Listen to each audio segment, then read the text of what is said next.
సామాజిక న్యాయం విధేయత ఇంకా ఎమ్మెల్సీ అభ్యర్థుల ఎంపికలో కాంగ్రెస్ దృక్కోణం ఇదే.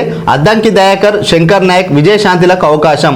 ఒకటి సిపిఐ నుంచి సిపిఐ అభ్యర్థిగా నెల్లికంటి సత్యం అని చెప్పి ఇక్కడ ఇవ్వడం జరిగింది. ఇంకో వాస్తవానికి చాలా రోజుల నుంచి అంటున్నారు ఎమ్మెల్యే కోటాలో ఎమ్మెల్సీ ఎన్నికకు సంబంధించి కాంగ్రెస్ పార్టీ మరి ఏం చేస్తుంది, ఎలాంటి అభ్యర్థులను తీసుకుంటుంది అంటే ఇంకా డబ్బునోళ్ళకో వాళ్ళ వీళ్ళకో ఫైరవల్ చేసిన వాళ్ళకే ఇస్తారు కావచ్చు అనుకున్నారు. కానీ ఎప్పుడైతే ఇక్కడ రాష్ట్ర వ్యవహారాల ఇన్ఛార్జిగా కాంగ్రెస్ నుంచి అధిష్టానం పంపించిన మీనాక్షి నటరాజన్ గారు ఉన్నారో ఆమె మార్కు చూపించడం జరిగింది.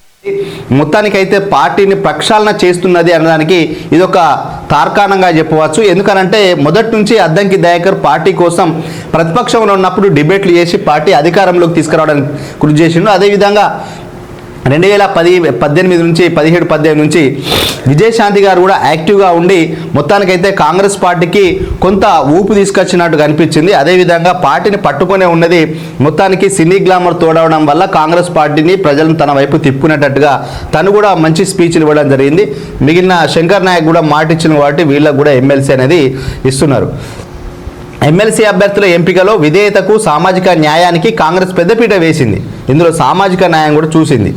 ఎమ్మెల్యేలు ఎన్నుకునే కోటాలో జరిగే ఎన్నికలకు సుదీర్ఘకాలంగా పార్టీని నమ్ముకొని ఉన్న అద్దంకి దయాకర్, కెతావత్ శంకర్ నాయకులకు టికెట్లను ఖరారు చేసింది.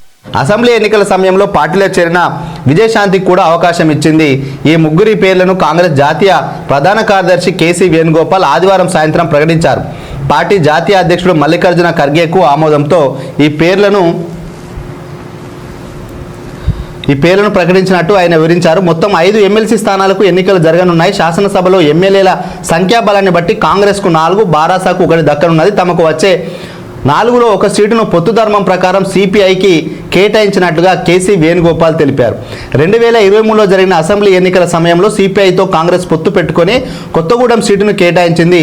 అప్పుడు తమకు 2 అసెంబ్లీ సీట్లు ఇవ్వాలని సిపిఐ పట్టుబట్టింది. అప్పుడు 2 సీట్లు ఇవ్వాలని పట్టుబట్టింది కాబట్టి అప్పుడు 2 సీట్లు ఇవ్వలేక ఇంకా ఇప్పుడు 1 ఎమ్మెల్సీ కూడా ఇస్తున్నారట్టుగా ఇక్కడ వార్త.